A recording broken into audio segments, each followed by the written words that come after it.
Welcome back to another episode of Bits and Boards. I am your host, Jacob Gonzalez. Today we have two very special guests, a part of the Adirondacon event that's happening in Glens Falls this year. Please welcome my two guests today, John and Veronica. How are you guys doing today? Good. Good. Thank you guys for being part of the show. I'm very excited to learn more about Adirondacon. So let's begin. Let's start simple. Talk to me about the history of the event. Where did this start? How did you guys come about the whole concept? Well, we have different ideas of where it started. I know one is the kind of joking side of it, where I say, at the time I designed a card game.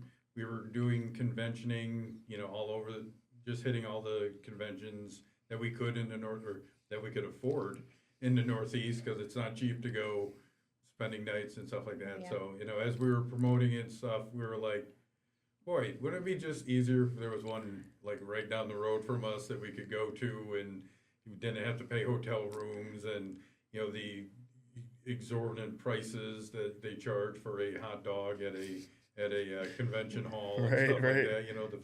The $6 for a 20-ounce soda, the ridiculous stuff. And, that's the joke. But, we just kind of, after we had gone through a bunch of conventions and stuff, we started saying, hey, why not us? I mean, I'll let Veronica speak a little bit. But that's basically the origin. Mm-hmm. We were promoting his card game, and I was trying to, we were going to different conventions, different game nights and things like that.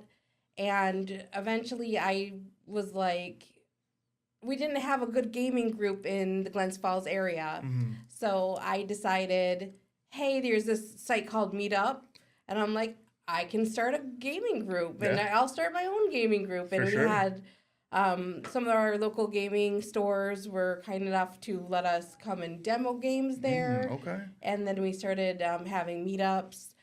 And eventually we started a group, the Adirondack Tabletop Gamers and Game Developers. Wow. Okay. We have a good group, and we basically were talking, and Yeah, we kind of came to the conclusion is like, we can do this. Yeah. Exactly. We got a ton of games. We got, we just need a venue and, and I got some credit cards. I'm young. I can go in debt. Right. exactly, yeah. No, for sure. So it sounds like this is kind of like a local type of event. Where were some of these events previously that you guys were at? We started at the Elks Lodge. Okay. And And is that in Elks Glens Lodge. Falls, right? Yeah. Okay. Well, that was the whole thing. I think it's technically in Queensbury, but it's Okay. called Glens Falls. Mhm. And then we moved yeah, on Glens up. Falls, Queensbury's a weird town. Yeah, Yeah. they kind of mix together, The so. town line is like some sort Yep. of, non-Euclidean nightmare of For where sure. they put It's the a lines. Queensbury hug, Yes. Glens Falls. Most definitely. Yeah. So then we moved over to the Charles Wood Theater. Okay. We were there for a few years, and now we are at the Sandy Hill Art Center in Hudson Falls. Wow. Okay. So okay. we've got Which is 2 floors of where I fun. live, so Yeah. I'm like, That's perfect, yeah. I'm like, I couldn't even bring myself to drive 15 minutes to the Charles Wood Theater. I'm like, how about 5 minutes up the road? Let's find a place. So. No, most definitely. He wanted to put the shelves on wheels. He's like, I can walk them. five racks or 6 racks Committed of to the games. cause. I love to we see can it. We can just hold them on the roof. Right? You know what I mean? Just you grab the window, open your window, we'll hold them, we'll drive down to the venue, and, we don't have, who needs a rent a U-Haul? Right? Yeah. Save me Hey, $200. when there's a will, there's a way, So, Exactly, yeah. you guys seem like you guys are very committed to this area, kind of like the Glens Falls, Queensbury, Hudson Falls type of area. So, what kind of led to you guys wanting to settle down a place like that to host the event compared to other places that you may have been? Location. Fair, No, I mean, fair we, enough. we both grew up in the little town of Argyle, New York. Okay. Little farm country, and Yeah. I've made it all the way to the big city of Hudson Falls. That's my, as my. But still, we love the area. We love the people here, and we wanted to give them. We wanted people to experience what we experienced when we went to these bigger venues. We went to Maine to SnowCon. okay. We went to TotalCon down in Massachusetts. And when they had it at Saratoga, it was Chase Con, now it's Saratoga Comic Yep, Con, but yep. they used to, they used to do more gaming and stuff down there, stuff like that. We wanted to bring that kind of big convention feeling For sure. to here. We wanted, we tried to make it feel like a real convention. That's the whole part of why we call Adirondacon Adirondacon. Yeah. We want it to feel like a con, not just a game day. No, But most it's definitely. also, but that's the other thing. We're not like a big convention. Yeah. We like to think of ourselves as like a starter con. If you Yeah. haven't gone to Gen Con or Yeah. some huge convention, it's all about the gaming for us. Yeah, We do definitely. have a few vendors, but we don't have cosplay. I mean, people are welcome to dress up if they like. Yep. But we don't have cosplay contests. We don't have 20 vendors. We or industry. We don't industry folks or You guys panels are or- strictly gaming, strictly well, board I mean, games. we did have We have a panels. few people. Yeah. I mean, we just started, Yeah. to introduce some panels and stuff like that. For Just sure. Talk about some things like that. We've had some game designers come in. Mm-hmm. That's one of our things we really push because we were designers. Yeah. And we know the pain of going. It's Oh, a yeah. long the process convention, for sure.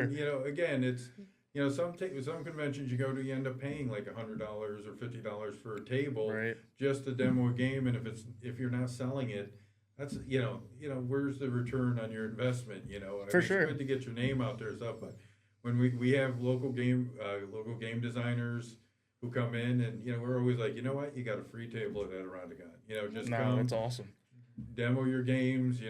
If you need to sell it, Mhm. we don't care. Yeah. We're just like, we are so open to game designers, and because we were there, we were in the trenches. No, yeah. We know the suffer and the struggle. Yep. No, for yeah, sure. If you're launching a Kickstarter, we're there for you. Yeah. Come on over and do No, some demos. No, for sure. It seems like you guys have a really good tie with, just people locally trying to give other people opportunity. You guys kind of answered one of my questions of kind of like, how the local impacts of kind of the community you guys have built with this. So it seems like you guys are, trying to, elevate other people while also, helping yourselves out by putting on some type of convention that's, very convenient, very comfortable for people, also just elevates their business to potentially that next level. So that's really awesome to hear about. But, Yeah, and we always, if you have a Kickstarter or anything, we're like, promote away. Yeah. We're not gonna, Yeah. we're gonna mark you as spam. We're not gonna do anything like that.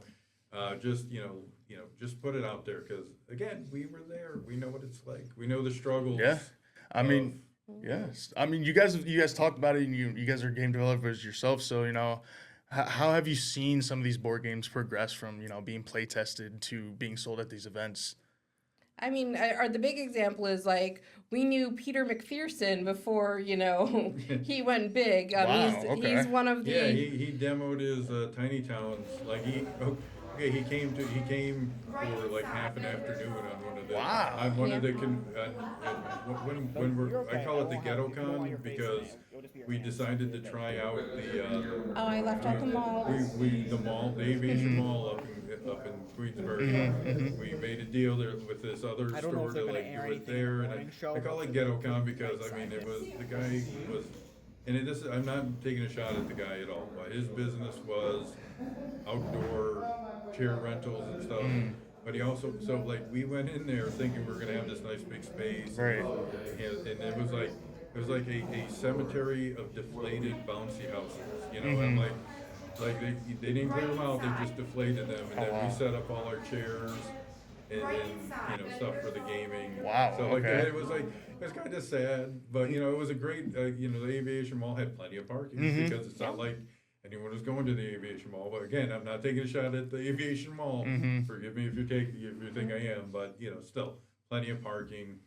Which one of the big downsides of Glens Falls is there's absolutely It's very hard to Not park, only- especially if no- you're like downtown. There's really Yeah, like there's not a not- lot Yeah. of And not only is there not a lot of parking, but for an all-day venue, like a 10-hour event, like Yeah. Adirondacon is, parking's usually only for 3 hours, 4 Yeah. hours. So then you're always back of your mind of like, oh, am I going to get a Yep. ticket or should I move my car? Or And plus, you're thinking on the weekend too. Yeah. There's so much foot traffic that's going on there too. So it's Yeah. like, oh wait, like I gotta make sure I'm there a couple hours early just to even get a good spot, and then Yeah. even wait in the line just to get in. You want to play it kind of play it smart. So, Yeah. but yeah, I mean, it seems like you guys, you've had your experience, as game developers. So, have you guys made games to test at the shows, and how has that gone for you guys? Well, I'm in a bit of a hiatus right now. Okay. I'm kind of, I don't know what happened. I'm in a creative slump, to be honest with you. Hey, But that happens, you know. I designed one card game and I did a little Kickstarter. Mhm. That went all right. I didn't, obviously I haven't retired off of that money. Right. Even turned as game design my full-time mhm. job, but and I designed a couple of others that are collecting dust on a shelf, but someday I've turned more towards table role-playing games. Okay. I do some writing. I've self-published a couple of adventures for Call of Cthulhu, like for the community content, Yeah. through drive-through RPG, stuff like that. Okay. So, Old West Cthulhu, I got like 4 or 5 that are on my Google Drive. Yep. I just got to do the art, but that's where I'm getting stuck. Is the art is again? I've been in a rut, and I'm trying to get out of it desperately. Yeah, So, no, I mean, so life happens. You get in kind of these, creative ruts. I mean, as myself, I mean, I'm a filmmaker myself, so I remember in college I was going through, there was certain projects that I needed like certain criteria to meet, and you're kind of just like thinking for a long time. You're like, oh man, like, what do I do here? Or if you get that idea, you're like, oh man, all right, so I have this idea, and I have 5-6 different ways that I want to put it together. What's the best way that's going to be able to put together? And I feel like that's the same with making games. You have all these different ideas, and you want to you have a certain vision at first, but then that vision also alters and changes so much throughout the process too. And that's the thing. I had this one game I called the Great Ferret Heist. It was a flicking game, and I took it around. I did my convention tour, and everyone loved it. They're like, when can we buy this and stuff like that? And it just, the card game, I was able to do it 100% myself. Right. Because I'm an artist. That's what I went to college for. So I did all the graphic design, all the art for it. And I was able to get a place to publish. I found a place to print the cards. I found a place that sold me the boxes, but I got them sell them to me flat, so I could. Okay. So I put them all together myself. And Wow. I bought a little shrink wrapper, and so I could shrink wrap the boxes. I printed I did the instructions out, printed them at like Staples or something like that, and folded them in. I did all myself, but the Ferret Heist game has a lot of parts, and I'm going to have to get a publisher involved, and that's where I have a weird, even though I seem pretty sociable, for some reason I have some, like, I completely shut down, and I get too nerved up to, like, pitch to companies. Maybe I can overcome that at some point and actually get back some of the money I spent going to all these conventions, because if I don't do anything with them, boy, we wasted a lot of money. That's what I tell them. I'm like, you gotta dust these things off and get back out there. But yeah. No, for sure. I mean, the other game I did was the POTUS Punch-Out, which I'm a little scared to publish. Okay. With the climate we're in right now, it's just a tile flipping game. With, each tile was a president with a fist punching in one direction. Oh man, okay. And you put them face down around a table, and you had to play off a tile that was already in the thing, and then the board actually had a hinge on it, so you closed it like a book, you flipped it upside down, and you opened it, and it instantly revealed. Oh wow, like all the okay. pieces, and then whichever direction the fist was punching, that's who you punched. And Wow. You went by order of president from first, Washington to, I think I didn't even get Biden in, because that's when I stopped working on it. Oh my God! Wow. I think it was still first Trump. I think. Yeah, it was kind of a struggle to keep the politics out of it. Yeah. I have a rule at game night: no politics. And I mean, we always would say, if you don't want to, if there's a president you don't want to play, you don't have to play them. You draft them. Like, if you don't like Teddy Roosevelt, then you don't have to play Teddy Roosevelt. I had someone say to me, "Is Trump in this?" I'm like, yes, and like, well, I'm not going to play. I'm like, you do get to punch him. It's just like, but I can't blame people. It's a politically charged time right now. No, for sure. It's definitely a weird time, all around. But games are universal. exactly. Yes. Yes. Yeah. Games give us relief from all of the stuff that's going outside of the world. So, but yeah, we're gonna head into a break. When we come back from break, we're gonna be talking more about the event and the success that it has, and also some future plans. So we will be right back.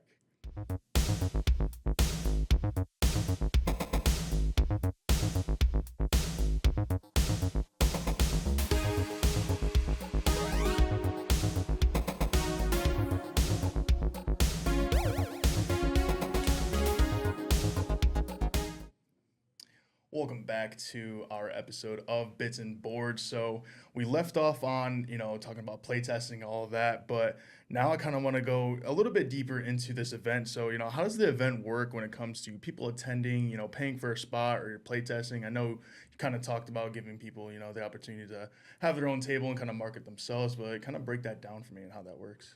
Well, so basically we use, in the industry, there's a site called tabletop.events. Mm-hmm. They made it for tabletop gaming conventions, board games, and role-playing games. And what we do is we set up the site and we invite people to come and run games for us. Wow, okay. So they basically can sign up, and say, hey, I'm going to run, Lord of the Rings, Fellowship of the Ring. Yeah. And they'll say how many spots are open.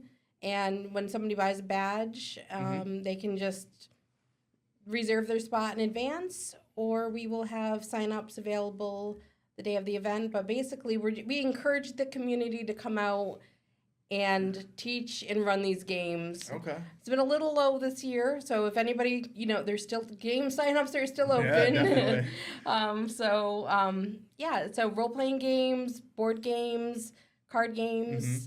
We encourage people to sign up. And then we also have a library of over 500 or I did hear 600 about that. games. Okay. And if people just want to grab a table, they are more than welcome to come and just. It doesn't have to be organized play. We have open space. Just come borrow one of our games.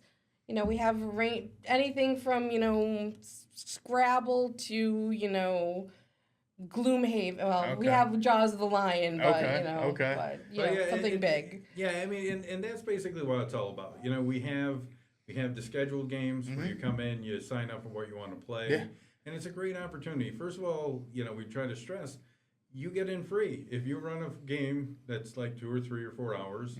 You get into the convention free. No, you don't have to pay for it. And guess what? If you have trouble getting a game to the table, hey, you get it to the table, and then you invite people to come and join you, and they can sign up in advance.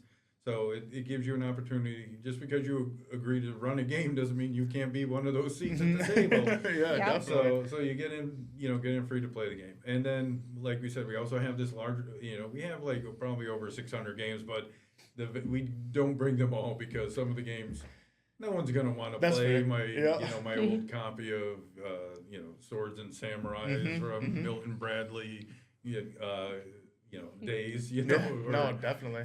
But stuff like that, there's some games we just can't bring everything just because we don't have the shelf space. And stuff like that. So we try to pick out what we want to bring and stuff. People are encouraged to bring their own games. If you want to bring a lot of people they show up with their big gaming bag and they drop it down. They take a table and people will come and they invite people to play and stuff like that. So do you guys pick out the certain games that you're testing out, or is it kind of just like whoever comes in with these new games can play test them? Like how does that work out? Well, when you invite new indie designers, usually we give them a table and then they determine. Like we have one guy who comes up from Massachusetts pretty frequently, Chris Wiley. He rings true games. You're okay. I won't have film on your face. He comes up because I think he has a camp up in a little bit up north. Okay, all right. So he has a place to Yeah. stay. Yeah. The great guy, but he usually brings 3 or 4 of his games, and he'll schedule them on through tabletop events. He'll say, hey, I'm running this. game this hour, this hour, this hour, Okay. and this this game this hour, this hour. And then he has some others that if people just are interested, he can play. And that's what we do with the indie designers. You bring your game.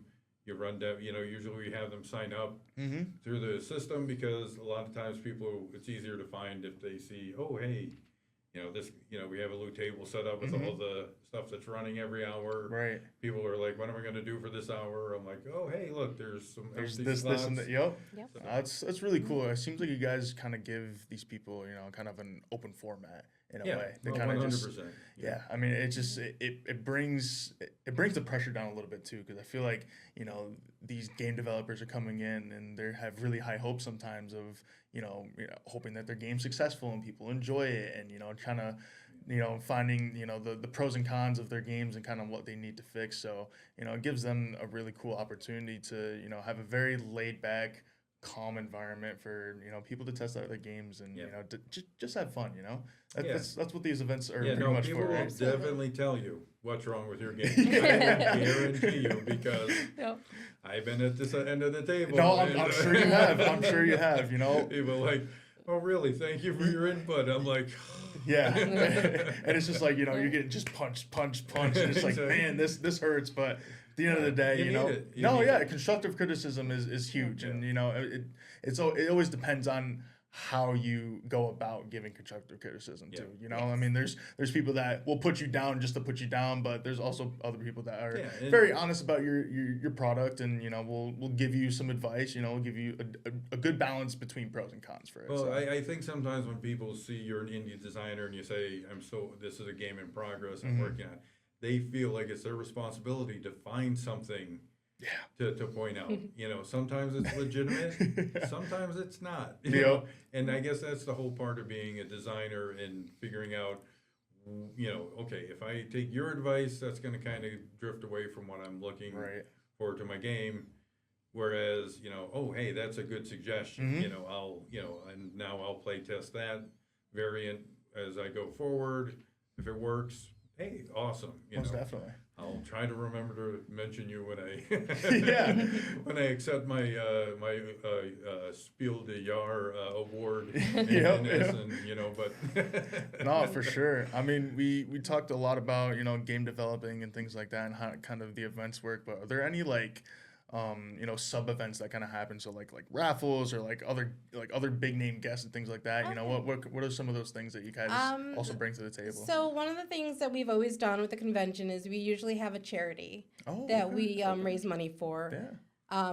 For the past couple of years, we've chosen North Shore Animal League, Adirondack region. It's a cat shelter right in Glens Falls. That's awesome. And they bring the best part is they bring the kitties. They bring some kitties, and they're gonna be here. They didn't make it to the last our last tabletop day, but they were here, or they're coming this time. And you can't adopt, you can't go up, you can't be like, I'm gonna take this baby home. But you can it's a little meet and greet, and you get to see some of the ones they have available, and you can apply to adopt them. And so we have a raffle that we do every year, and all the other proceeds from the raffle goes to the charity. Wow. So we have, and we usually mostly reach board out- games and yeah, stuff. we reach out to game companies and see if they can have any donations to give. Yeah. And we usually get some good responses from companies. They send us stuff, and we use those for the raffle. So it's always appreciated when anyone gives us free stuff for the cats. Exactly. Yes. I mean, we did Extra Life when we first started, but we decided, we wanted to bring something a little closer to home. We're a local con, and we're trying to hey, let's let our charity be For sure. local too. So. And I'm a little bit of a crazy cat lady. I'll admit it. If you look at the game collection, there are a lot of cat games in there. Okay. I am running Cat Flux. I did put it on the schedule. It's a brand new game that just came out Awesome, from Looney okay. Labs. It's a quick, easy card game, but I'm like, look at the cats. Yeah. I'm on theme. So, but the other thing that we have, which John is participating in, Andy Cowley, a good friend of ours who also runs, I guess he's the Grand Czar of Council Con that runs in Schenectady. Okay. He is doing another live RPG with us. Oh, okay. It's kind of a little bit of a tribute. Sadly, our community lost a really good friend this year, and he was in the last one we did. And so for Bill, we're doing a live RPG of Call of Cthulhu. Wow. So that is, so that's something we're looking forward to. awesome. Yeah, it was Yeah. a tough loss. Yeah. a It tough loss. was. He was a huge supporter of Adirondacon, a good friend, and Yeah. So Andy he runs an amazing game. He goes all over the place and different conventions for Chaosium and runs games and stuff like that. So he's going to be running another live event this time. We just got to figure out where we're going to squeeze it in. Some of the definitely. venues. When we were at the Wood Theater, we had a whole theater, but Yes, we had a wonderful stage. They have a beautiful venue. It just with parking and everything. Yeah. We were like, let's see what Sandy Hill Art Center can do, and Yeah.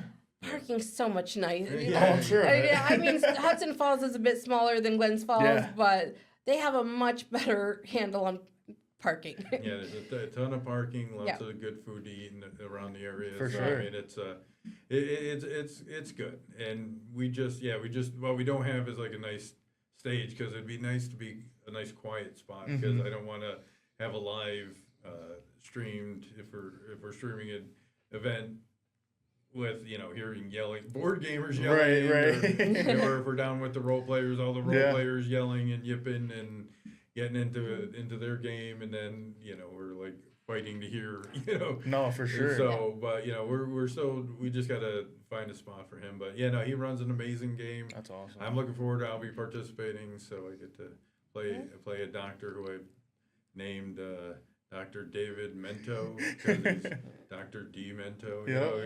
Dr. Demento retired, aired his last show. So that was my generation, staying up till midnight listening to Pix 106. They play Dr. Mento on like Sunday night. I was so tired the next day at school, but I desperately hang out for the funny five at the end to see the top 5 songs. Yeah. I was too young for that. It was always Weird Al. Surprise. Weird Al was man. on the top 5. But anyways, so I'm looking forward to that. I also I run a pitch car tournament every year. Okay. It's pitch car is a flicking game. I'm not sure if you're familiar with it, but it's has a modular board. You make the track, and then you flick your tokens around the track.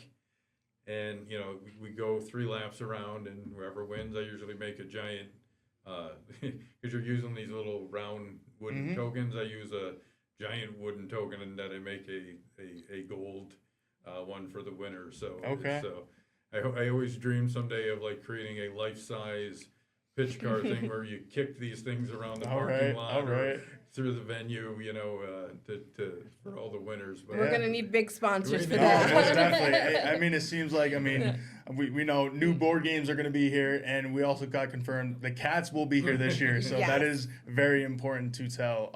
When is this year's event, real quick, before we end off the episode? It's November 8th. Okay.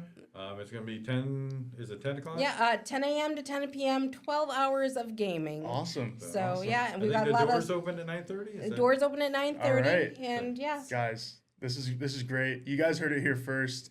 You guys should go check out Adirondacon. It's going to be a great venue this year. And I'm excited to see what happens for you guys. Thank you so much for joining me on this episode. I really appreciate you guys coming out. Thank you for having us. Yeah, It's thank really you. appreciate It's it. No, great. of course, guys. Well, thank you guys for watching this episode of Bits and Boards, and we will see you guys on the next episode. Take care.